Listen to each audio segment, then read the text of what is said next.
Alors, Pascal Guillaume, producteur discret, peut-être tu as voulu être un artiste? Non, jamais. Ouais. J'ai toujours voulu être producteur. Toujours. Mais depuis, alors je pense que quand j'étais très très jeune, j'ai dû vouloir être vétérinaire, comme tous les enfants.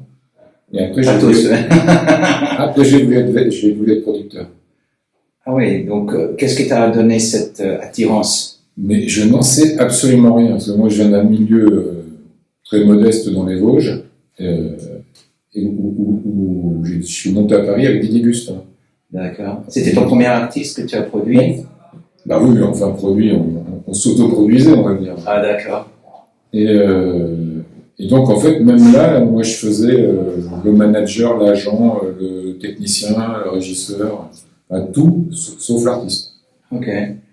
Et comment c'était à cette époque-là les tournées, les spectacles? Est-ce qu'il y avait un engouement? Est-ce que c'était plus facile qu'aujourd'hui? Sur l'humour, c'était quand même très facile puisque tu avais peu d'humoristes. Je parle de ça de fin des années 80. Donc il restait... Coluche était mort, Le Luron était mort. Il y avait quelques grosses vedettes qui étaient Raymond DeVos, Guy Bedos, Patrick Sébastien.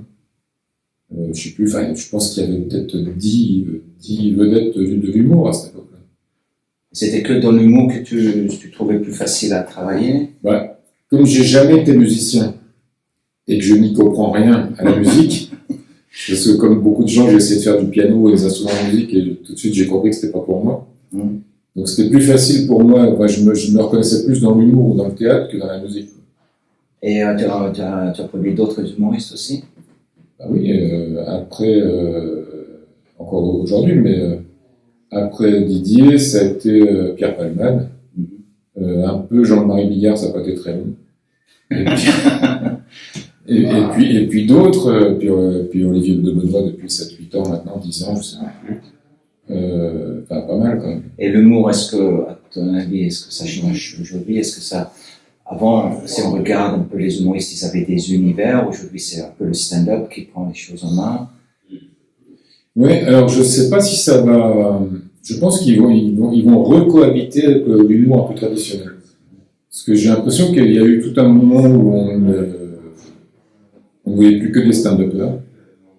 Et j'ai l'impression en ce moment qu'il y a un retour à l'humour à sketch, à personnage. Il y a de plus en plus d'humoristes qui reviennent, qui fonctionnent bien, et qui reviennent à un humour plus traditionnel.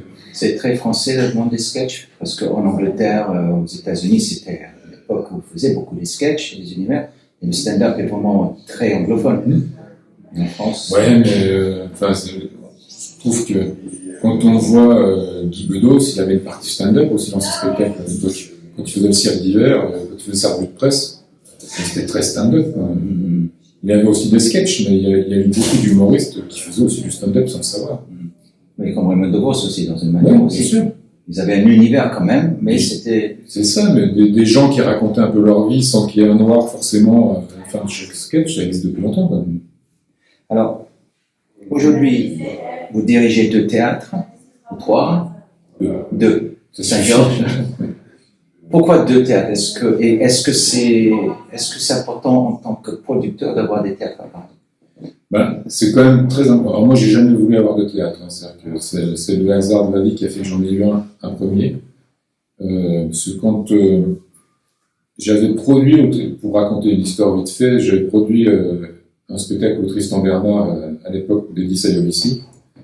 Et un jour, on organise une lecture chez lui. Il commençait à être très fatigué, très malade, et tout ça. Il ne pouvait plus trop s'occuper de son théâtre. On fait une lecture avec José Paul, Didier Brice, Benoît Moret. Et cette lecture se passe très très mal. Parce qu'il y a l'interphone qui sonne, il y a le téléphone, il y a machin. À tel point qu'on n'est pas allé jusqu'au bout de la lecture. Il y a un moment, José Paul a dit « Bon, moi je m'en vais, c'est pas possible de faire ça comme ça. » Et une fois qu'il est parti, que quasiment tout le monde est parti, il me dit reste là, est-ce que tu veux, il faut que je te parle et tout. Je lui dis, est-ce que tu veux acheter mon théâtre? Et je lui dis, écoute, on n'est pas du tout là pour ça. Donc, on en reparlera un jour si tu veux, mais ça doit être au mois de novembre. Arrive le mois de janvier, il me téléphone, je ne sais même pas s'il m'a dit bonjour. Il me dit, dis-moi oui, dis-moi non, est-ce que tu veux acheter mon théâtre? Et là, je lui dis oui. Et je suis venu le voir, le lendemain. Il me dit reprends la direction artistique du théâtre parce que j'arrive plus, je peux plus m'en occuper. Donc je lui dis écoute, je reviens dans une semaine en te faisant des propositions et tu me diras. Et il ne parle pas du théâtre. Je reviens une semaine après, je lui propose des spectacles, il me dit oui, c'est super et tout.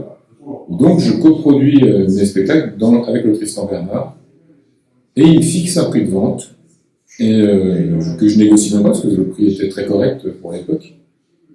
Et on s'est vu pendant 4 mois, pendant toutes les semaines, et où il m'a expliqué un peu le fonctionnement du théâtre et tout ça. Et pendant 4 mois, je me suis dit, mais à quel moment je vais découvrir qu'il a fait la même proposition à d'autres personnes en même temps? Parce que c'était un peu le genre, il faisait pas de surenchère, mais il faisait ça pour les pièces. C'est-à-dire que c'était le genre à te dire, bah, je te programme en septembre, et toi t'allais dans une soirée, tu te rendais compte qu'il y avait 3 autres gars qui avaient leur spectacle aussi au Tristan Bernard à la rentrée. Ah, d'accord. Parce qu'ils couraient 3-4 livres en même temps pour essayer d'avoir le meilleur. Et donc, il décède, je suis en tournée en Corée, et je reçois un texto qui me dit, Eddie est décédé cette nuit. Je me dis, mince, on n'a rien signé, rien n'est fait et tout. Je rentre, et sa femme me présente à tout le monde comme celui qui va reprendre le théâtre. Bon, ça c'est en avril. Arrive décembre, je suis toujours dans le Tristan Bernard en train de produire mes spectacles en coproduction avec le théâtre. Et je croise l'avocat et l'expert comptable du théâtre qui venait faire les bilans. Et je leur dis, mais qu'est-ce qui se passe si demain, Mireille, donc qui était la femme d'Eddie Saljevesi, décède? Ce que je ne souhaite pas, mais on ne sait jamais, elle était très âgée et très fragile. Ils disent, non, mais ne vous inquiétez pas, et Eddie a tout consigné dans un testament. Donc le jour où Mireille décide de vous vendre le théâtre ou à sa mort, le prix est fixé et cet argent ira à une fondation. Et je me suis retrouvé avec le Tristan Bernard comme ça. Wow. Et je n'ai jamais compris pourquoi moi. Et plein de gens, d'autres confrères qui avaient été intéressés par ce théâtre à l'époque, m'ont posé la question un peu, mais comment t'as fait pour l'avoir? Et je dis, je pense que c'est parce que j'ai rien fait pour l'avoir. Je pense que tous ceux qui lui ont proposé de lui racheter, il l'aura pas vendu. Et le théâtre de Saint-Georges? Et Saint-Georges, c'est une autre histoire. En même temps, c'est un magnifique théâtre qui s'appelle Georges. Mon grand-père s'appelait Georges. Il est rue Saint-Georges. Le hasard a fait que j'ai acheté une maison d'hôte dans un village qui s'appelle Saint-Georges, sur Cher. Il y a toute une histoire. Ça fait 10 ans que je produisais des spectacles dans ce théâtre, dont 7 ans les faux british et tout ça. Et le jour, j'imaginais pas que je ne puisse pas un jour avoir ce théâtre. Après, voilà. Et est-ce que ça change en tant que producteur d'avoir les 2 salles à Paris? Après, c'est des problèmes en plus. Mais l'avantage, c'est qu'effectivement, surtout c'est des bonnes jauges, 400 et 500 places. Ça permet de tester des choses, de prendre des risques qui sont assez limités. Et puis, comme on a la chance encore aujourd'hui d'avoir ce fonds de soutien, on ne sait pas jusqu'à quand, c'est quand même d'avoir des risques très, très limités. Et qu'est-ce que tu regardes dans un spectacle pour le programmer dans tes théâtres? Pour toi, qu'est-ce qui t'attire si on dit tu as du nez pour une création, c'est quoi ça? Moi, en fait, ce qui me plaît, déjà, c'est d'essayer au maximum de trouver des formats un peu atypiques. C'est un peu ce qui a fait ma spécialité depuis quelques années. Que ce soit les faux british, que ce soit les gros patines bien, que ce soit d'autres encore. Le dernier coup de ciseaux à l'époque avec Sébastien. J'essaye de trouver des spectacles qui déjà attirent les jeunes. Donc, moi, si je pense que je peux attirer 3 générations sur mes spectacles, je vais prendre ce spectacle-là en priorité. Donc, effectivement, de toujours essayer de trouver des nouveaux formats, des histoires qui changent un peu de l'ordinaire. Tout ça. Donc, c'est plutôt ça. Et puis, j'ai un truc que m'a appris Gérard Louvain, avec qui j'ai bossé pendant quelques années, que j'ai retenu. Il m'a appris pas mal de choses, mais quand je vois un projet, je me dis, est-ce que ça peut plaire à mes enfants, à mes frères et sœurs, à mes parents, machin. Donc si je vois que ça coche pas mal de cases, j'irai plutôt vers ce projet-là. Okay. Qui même me suivent. Joli nom pour une production. C'est vraiment le hasard. Il y a beaucoup de hasard dans ma vie, tu sais. Quand j'ai créé la boîte, j'avais pas le nom de société. Et je cherchais le nom, il fallait vraiment que j'en trouve un parce qu'on avait commencé vraiment à travailler. Et je me suis garé devant une colonne Maurice, et il y avait un film qui s'appelait Qui m'aime me suivre qui sortait. Je me suis dit, tiens, c'est un super nom, et comme le QI de Qui m'aime était déposé, j'ai fait Qui m'aime KI. D'accord. aujourd'hui, quand tu produis un spectacle, est-ce que c'est plus dur de produire un spectacle aujourd'hui en 2025? Être producteur, c'est plus dur. Les tournées, les nombres de spectacles qui jouent, là, c'est plusieurs questions, mais je pense que ça englobe plusieurs choses. Bah, c'est quand même beaucoup plus difficile que c'était. Ça fait pas. Je vais pas faire un peu vieux con, hein, mais je crois qu'on a eu la chance de vivre les plus belles années, je crois. Peut-être que ça reviendra, hein, j'espère. C'était quand les bonnes années pour toi? Bah, moi, en tout cas, j'ai connu des belles années de fin des années 80 jusque début des années 2000. Quoi. Maintenant, c'est que plus les années passent, les tournées, on le voit. C'est-à-dire qu'avant, on faisait des tournées, si on n'avait pas 70, 80 dates, c'était des petites tournées. Maintenant, quand on a 30 dates, on est content. Et puis en plus, tu vends de moins en moins de dates et tu les vends de moins en moins cher. À cause de quelle raison, à ton avis, c'est ça? C'est des problèmes économiques de mairies qui ont de moins en moins d'argent, de municipalités. Alors on voit que la culture, c'est pas là où c'est pas l'endroit qui est le plus soutenu. Alors on n'arrête pas d'être dans un pays où on nous dit qu'on est de plus en plus divisé. Et ce qui peut rassembler tous les milieux sociaux, les générations et ça, c'est la culture et le sport, et c'est ceux-là qui sont le plus impactés. Alors, à ton avis, est-ce qu'il y a peut-être trop de spectacles aujourd'hui? Quand on va à Avignon, il y a presque 1700 spectacles par jour.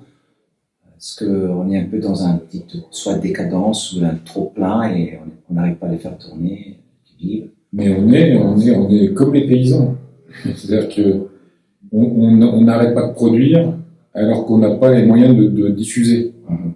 C'est-à-dire que c'est comme ces pauvres paysans à qui qu'on a subventionné pour faire du vin, par exemple, et à qui on donne de l'argent aujourd'hui pour arracher les vignes, parce qu'on n'arrive plus à vendre de vin. Et nous, c'est un peu ça, c'est qu'il y a encore plein de subventions et d'aides pour la création, alors qu'on n'arrive plus à diffuser les spectacles. Donc il y a un moment, il va falloir auto-réguler le truc, ou ça va se faire naturellement. Et donc pour toi, en tant que producteur, comment tu fais face à ça? Parce que tu as toute une équipe à gérer dans un bureau, tu as 2 théâtres. Mais j'essaye, mais ce qui est pas vraiment, c'est pas suffisamment, j'essaye de moins produire.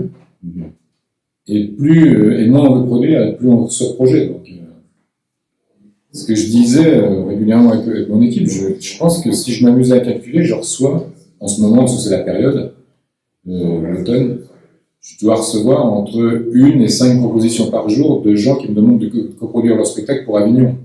Coproduire, juste coproduire. Donc et là, je compte même pas les spectacles qu'on me propose à Paris. Donc à un moment, tu dis, mais c'est trop, quoi. Et donc, quand tu vas choisir un spectacle, ça va être parce que tu l'as vu ou parce que tu reçois la proposition ou tu as envie de produire ça. Il n'y a pas de... Qu'est-ce qui te fait choisir un tel spectacle à part de ce que tu as dit? Il faut vraiment un coup de cœur. C'est un coup de cœur, c'est ça. Ouais. Et surtout, en plus, si tu dis que tu vas en faire de moins en moins, il faut vraiment le voir, voir vivre. Ouais. C'est ça, la part de l'artiste producteur. Après, le problème, aujourd'hui, là où des fois ça me contrarie un peu, c'est que il y a des spectacles que j'aurais vraiment produits parce que je le trouve incroyable et que j'aurais produit il y a 10 ans et que je le fais plus aujourd'hui parce que je me dis, c'est con parce que j'arriverai pas à le faire tourner, ou pas suffisamment. Alors, dans ce cas-là, où est-ce que tu penses qu'on y va avec le monde du spectacle en France aujourd'hui? Je pense, toi tu connais beaucoup mieux ça que moi, j'ai l'impression qu'on va petit à petit vers ce qui se passe dans les pays anglo-saxons ou américains, où en fait il y a quasiment plus de théâtre subventionné, où il faudra prendre des risques partout. Ça peut, tu vas produire ton spectacle à Paris, à Avignon, plus Avignon.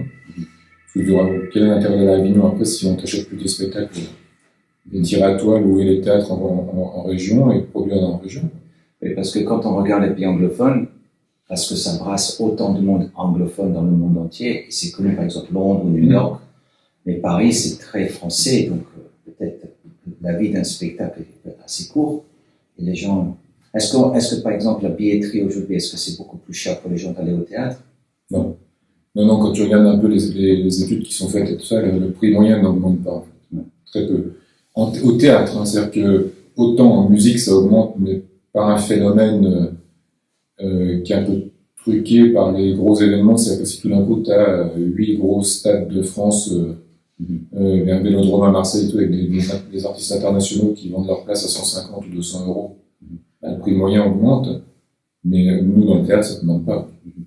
Et entre tous les directeurs de théâtre à Paris, vous vous rencontrez souvent, vous discutez les choses, vous êtes assez solidaires sur la situation. Ouais.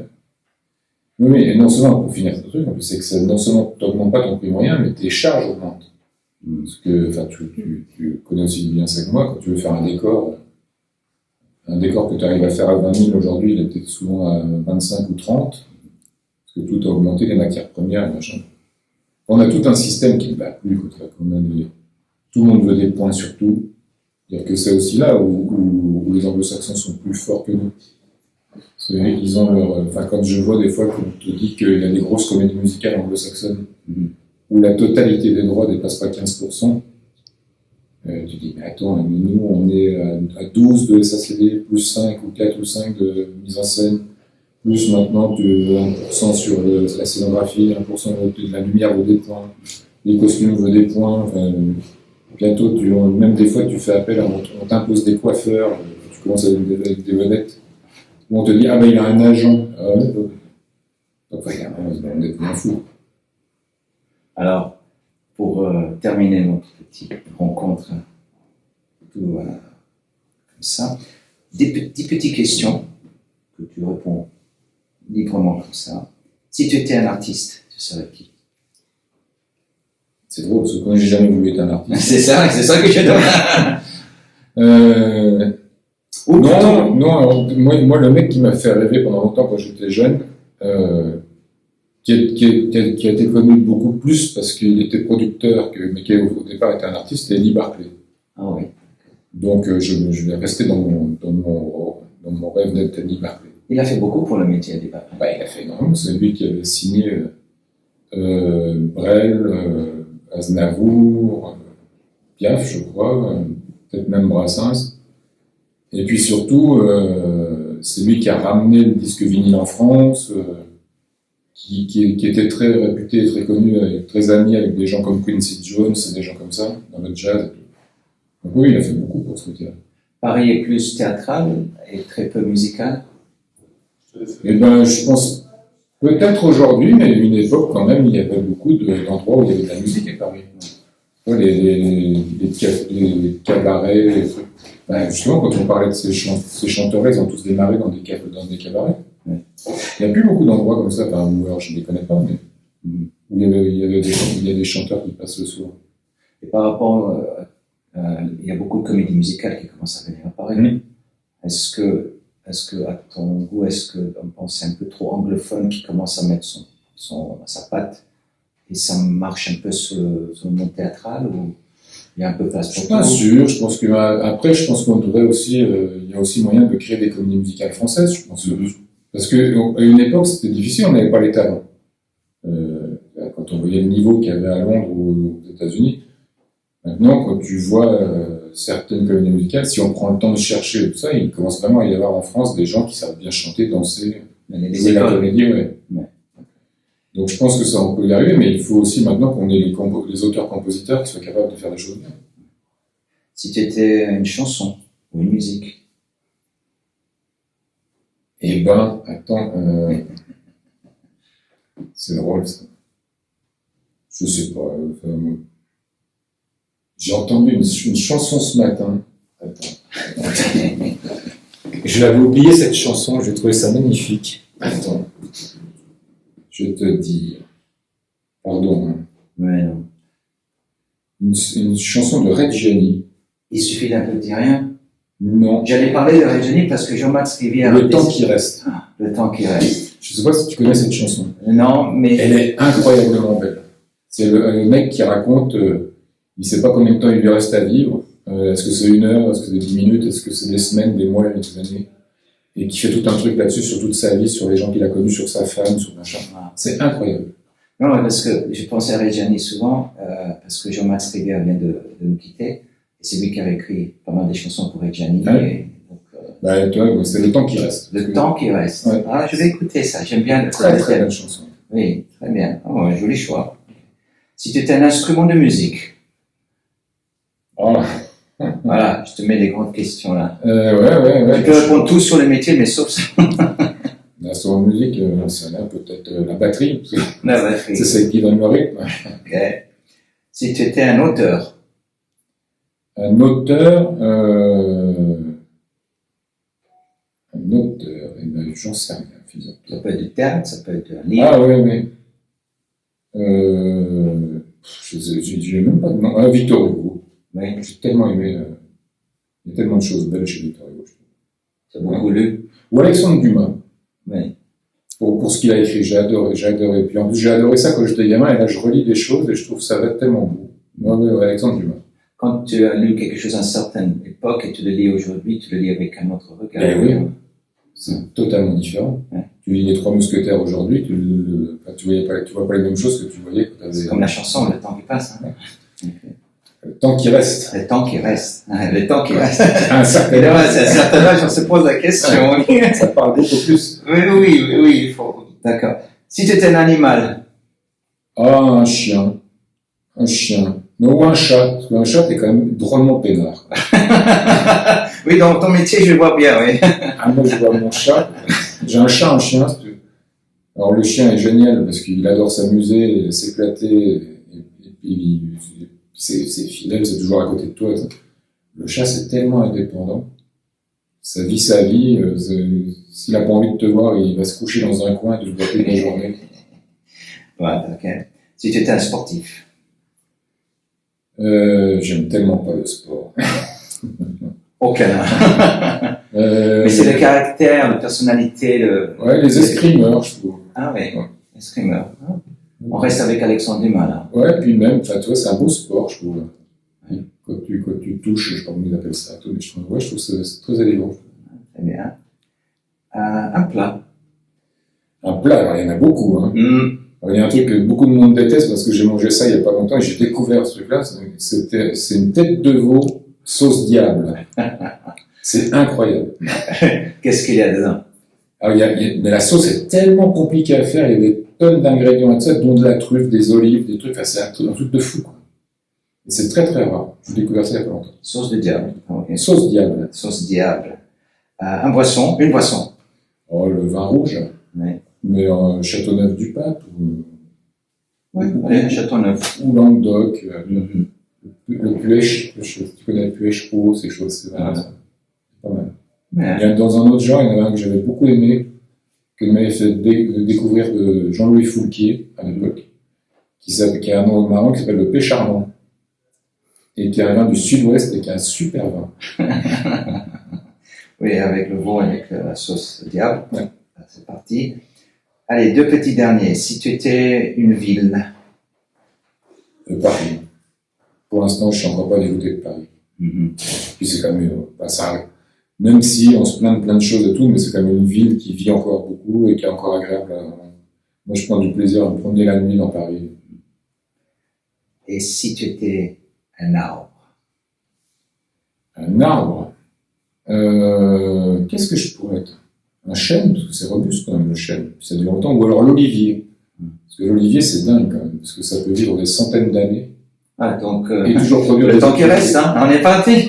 Ça donne toujours des fruits. Ah, Peut-être t'as des arbres qui vieillissent mal, quoi. Et l'olivier, t'en as qui sont plusieurs fois centenaires et qui donnent toujours beaucoup de fruits.